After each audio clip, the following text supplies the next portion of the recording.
I couldn't handle it anymore. "I want to go to Mommy," my 8-year-old granddaughter begged, her voice weak, her eyes hollow, and her tiny body frail. I found her chained in the storage shed where I had gone to sort through my daughter's belongings. "Sweetheart, aren't you lost?" "Your mommy, she's not here anymore," I whispered, trying to hold back the tears. I wanted to comfort her, but the pain of losing my daughter was too fresh, too raw. I wanted to see my daughter too, to feel her warmth, to hear her voice again. As my granddaughter repeated, "I want to go to Mommy," over and over, I felt my heart shatter. Tears streamed down my face uncontrollably. In a moment of utter despair, I made a decision. "All right then, shall we go to the other side together?" I asked, consumed by grief. But just as I placed my trembling hands around my granddaughter's fragile neck, something familiar caught my eye. A memory flashed before me, a truth I had long buried. I froze, my heart pounding. In that instant, I vowed to seek revenge. It feels like yesterday, on Kelly's wedding day, I was filled with joy and pride. I called out to her, "Be happy, darling." My heart was full. "I'm Rachel, 62 years old, working as a medical clerk at a nearby hospital. After losing my husband early on, I worked tirelessly to raise my daughter, Kelly, and her younger brother. Kelly was always so kind and thoughtful, much like her father. Mom, thank you for everything. You must be tired.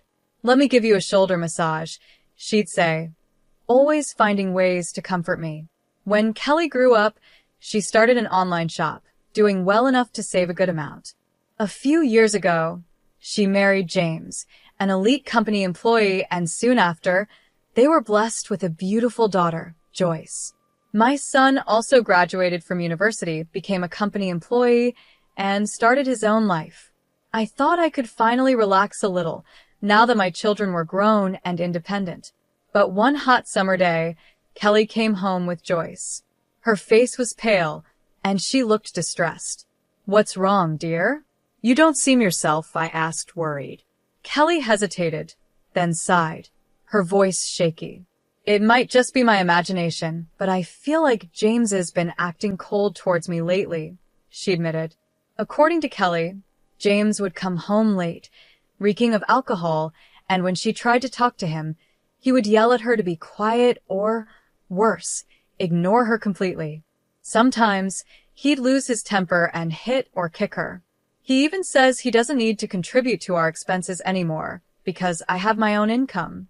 He claims he's saving his share, but he won't even show me the bank book, she said, her voice breaking. "That's troubling," I responded, my heart sinking. "I wonder what's gotten into James. It must be hard for you." Kelly bit her lip, her eyes welling up with tears. She had always been so strong, so patient. Seeing her like this, so broken, hurt me deeply. My daughter was suffering, and I felt helpless. But things would soon take a turn, and the pain would turn into a resolve I never imagined having. A resolve for revenge that would burn brighter than my grief. I gently said to her, "Why don't you try living apart from him for a while? If you want a divorce, you can always come back home. You and Joyce will be safe here." But my daughter didn't agree. "Thank you, Mom, but I think I'll give it a little more time," she said, her voice tired but determined. "Talking to you has helped me feel a bit better. I'm okay, really. I just can't make any quick decisions with Joyce to think about." She forced a smile, trying to reassure me, even though her eyes betrayed her worry. Besides, James used to be kind. Maybe if I try harder, he'll go back to how he was before. "I'll give it a bit more effort," she added, her voice trailing off. With that, Kelly left with Joyce, looking lonelier than ever. If only I had taken her concerns more seriously that day, maybe things would have turned out differently. That decision would haunt me forever. A month later, I received a sudden phone call from James. His voice was cold and matter-of-fact. "Kelly is gone," he said flatly. "What do you mean, gone?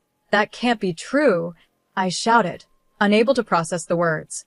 James claimed that Kelly had taken her own life by jumping into a waterfall, and she had taken Joyce with her. He mentioned a supposed suicide note, typed on her computer, saying, "I've lost confidence in living. I'm leaving with Joyce." I was in shock. My beautiful, kind daughter gone. But before I could even react, James's words cut me deeper. "I lost my daughter because of Kelly. What are you going to do about it?" His tone was accusatory, filled with bitterness. "What do you mean?" I stammered, barely able to speak through my grief. "This is your fault," he snapped. "Kelly became this way because of how you raised her. She turned into such a terrible woman, dragging her own child into this. Isn't that on you?" My heart stopped. How could he blame me for this? My mind reeled from the shock of losing Kelly, and now James was accusing me of being responsible. "If only you hadn't raised her like that," James continued, his face twisted with anger. "And to make things worse, Joyce's body hasn't even been found. I don't care about Kelly, but my daughter Joyce, I just want her back." The pain of his words was unbearable. And then, as if to add insult to injury, he told me something even more horrifying. He had already cremated Kelly in a private funeral and scattered her ashes at sea, all without telling me. "It would have looked bad to the public if people knew," he said coldly. "How could you do that?" I screamed, pushed to the edge of despair. I didn't even get to say goodbye, to see my daughter one last time. The grief and helplessness overwhelmed me.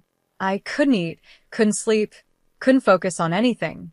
I took a leave of absence from work, but even then, the pain wouldn't stop.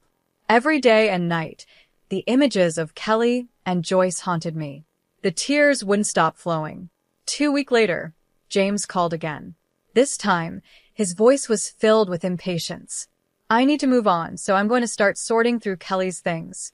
I'm throwing everything away." The thought of him discarding her belongings like they meant nothing tore at my heart. I couldn't let that happen.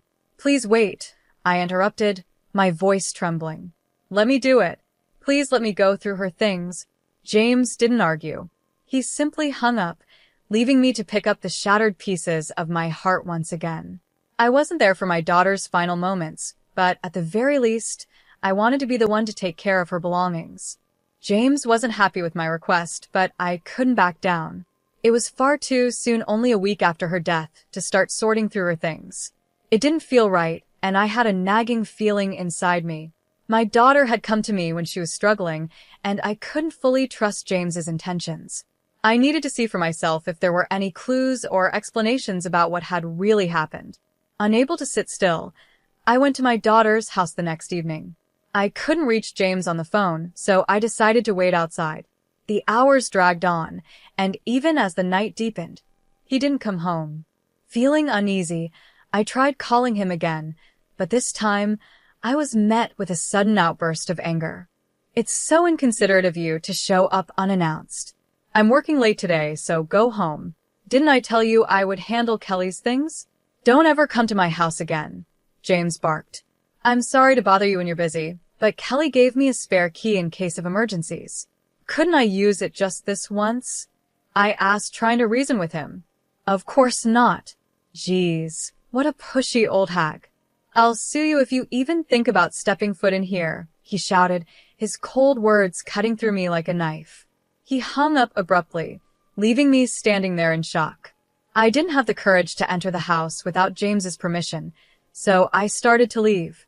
But then, something strange caught my attention, a foul smell, like rotting garbage, coming from the backyard. An unsettling feeling washed over me. What could that be? I followed the smell to the storage shed behind the house. As I walked closer, a wave of dread settled in my chest. Peering through the small window, I saw something moving inside. It was too dark to make out what it was, but it looked like a living creature. I felt a chill run down my spine. My instinct screamed at me to leave, but something inside told me I couldn't just walk away. I tried to open the shed door, but the old lock was rusted, and the door was blocked with something heavy, like a stick. Determined, I shook the door violently a few times, and finally, it gave way. My hands trembling, I stepped inside, my heart racing. What I saw was beyond anything I could have imagined. My granddaughter, Joyce, who I had been told was missing, was chained up inside the shed. "Joyce," I whispered, rushing to her side. My granddaughter looked up at me slowly, her face pale, her body frail and emaciated. "Grandma," she said in a soft, confused voice. Around her were scattered empty lunch boxes, some rotten and half-eaten pieces of bread. The smell was unbearable. There was even a bucket filled with excrement in the corner. The sight broke my heart. How could someone do this to her? Tears welled up in my eyes as I gently hugged her tiny, weakened body. But Joyce, with her hollow eyes and fragile frame, didn't hug me back. Instead, she whispered in a voice so soft it was almost a breath, "I can't take it anymore. I want to go to Mommy." Her words hit me like a punch to the gut. My tears flowed uncontrollably. "Grandma, take me to Mommy," she pleaded, her voice filled with despair. I held her tighter, my heart aching. "Yes, my sweet girl. We'll go together," I whispered, overwhelmed by the grief of losing my daughter. At that moment, all I wanted was to make her pain go away, to take her to the place where she could be with her mother again, far away from this horror. I placed my trembling hands on Joyce's neck, intending to leave this world with her. But then, something caught my eye, the necklace around Joyce's neck. It was the one I had given Kelly as a protective charm. My breath caught in my throat. There was something else attached to it, a key. A key that shouldn't have been there. "Where did you get this?" I asked, pointing to the key, my voice barely above a whisper. Joyce looked up at me with her tired eyes and responded. Her next words shook me to my core. I felt my heart race, my blood boiling with anger. So that's what had really happened. I couldn't believe it, and I knew in that moment I could never forgive him. Not after this. I quickly found a pair of pliers in the shed and managed to cut the chain that bound Joyce. Without wasting any more time, I took her with me, heading to a place where I could plan what to do next. My mind was set. I would get justice for Kelly. I would seek revenge. The very next day, James stormed into my home, his eyes wild with rage, his face red with fury. He was out of control. "You took Joyce, didn't you? She's my daughter. Give her back," he yelled, his voice filled with desperation. I remained calm. "I'm sorry, I don't understand. I've called you countless times, and you never answered. Isn't Joyce supposed to be missing?" I replied, pretending to be confused. James's face flushed even redder, and he yelled louder, completely unaware that his own words were contradicting each other. "You know what I mean. I know you have her. But wasn't Joyce missing?" I asked again, watching as James fumbled over his words, trying to find a way out of the lie he had created. His anger flared again, and he shouted, "You dare call yourself a parent after what you've done to her? She's just a spoiled brat who doesn't listen. I was only disciplining her. Kelly couldn't handle raising her. That's why she took her own life." I stood there, stunned at his audacity. "This is the first I'm hearing about Joyce being unmanageable," I said quietly, barely able to contain my anger. "Of course I didn't tell you. You spoil her too much. That's why I said she was missing. How I discipline my child is my business, not yours." James snapped, his voice filled with venom. He paced back and forth, as if trying to justify his twisted actions. "But chaining her up in a shed? That's not discipline, James. That's abuse.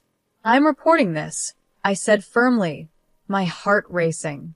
Suddenly, James's lips curled into a twisted smile, and he let out a mocking laugh. "You don't have any proof," he sneered, his eyes filled with arrogance. "Oh, but I do," I replied, my voice steady.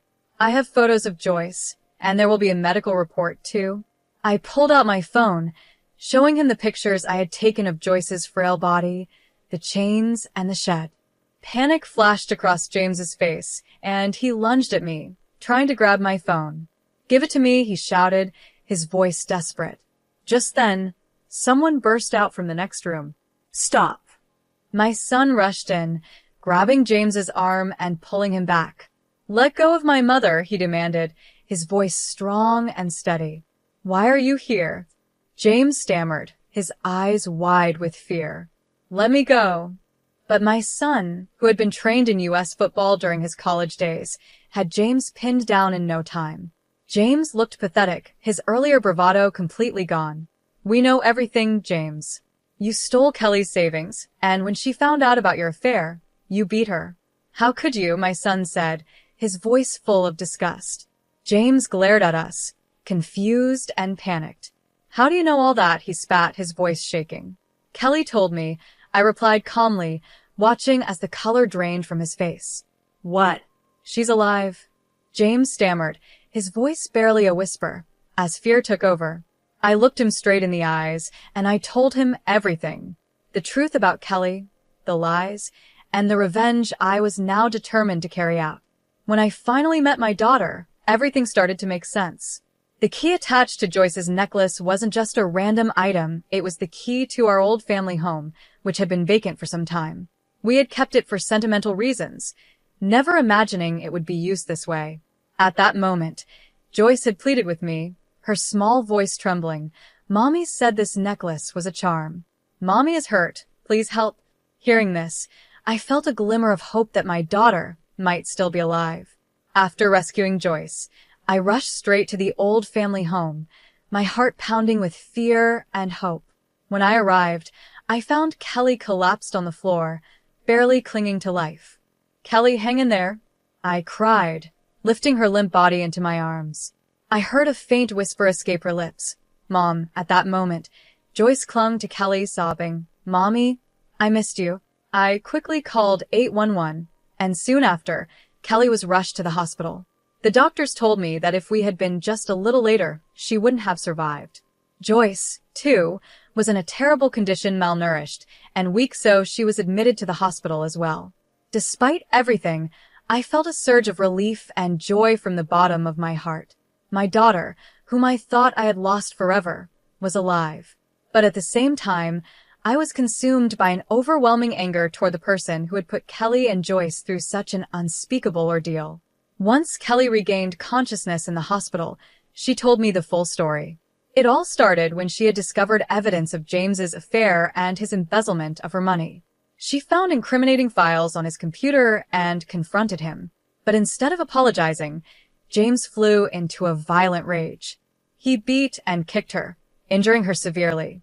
Kelly, clutching her stomach in pain, begged him for help, but James only laughed and walked off to the bedroom as if nothing had happened. Knowing it wasn't safe to stay in the house, Kelly decided to flee. With Joyce's help, they escaped. But James had taken everything, her bank book, wallet, and phone. With no other options, Kelly and Joyce stumbled through the night for over an hour until they reached our old family home.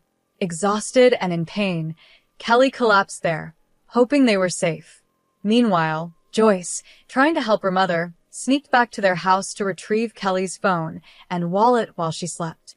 But unfortunately, that's when James caught her. Instead of caring for his daughter, he chained her up in the storage shed. Yet, despite the horror of being imprisoned, Joyce never revealed where her mother was hiding, no matter how much James pressed her for answers. Both Kelly and Joyce were on the brink of death. Kelly was weak, pale, and barely breathing, her body battered from James's attack. Even though they had managed to escape, it was only a matter of time before something even worse happened. James spoke lightly about the situation, dismissing everything as if it were nothing. I thought they were gone for good, James admitted casually when confronted. Joyce wouldn't talk, and there was no sign of Kelly anywhere, so I just assumed they had gone to the other side. In his twisted mind, he thought Kelly was dead. He had even gone as far as to write a fake suicide note on her computer, making it look like she had taken her own life along with Joyce.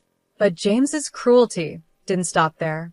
He had locked Joyce up in the shed, planning to eventually send her to the other sides as well.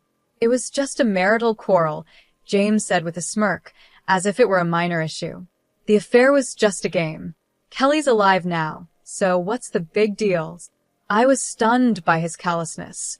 That's not the point, I shouted. His betrayal, his abuse, his complete disregard for the lives of Kelly and Joyce, it was more than just a mistake or a game. It was unforgivable. Kelly had survived, but the damage James had done to her and Joyce would last a lifetime.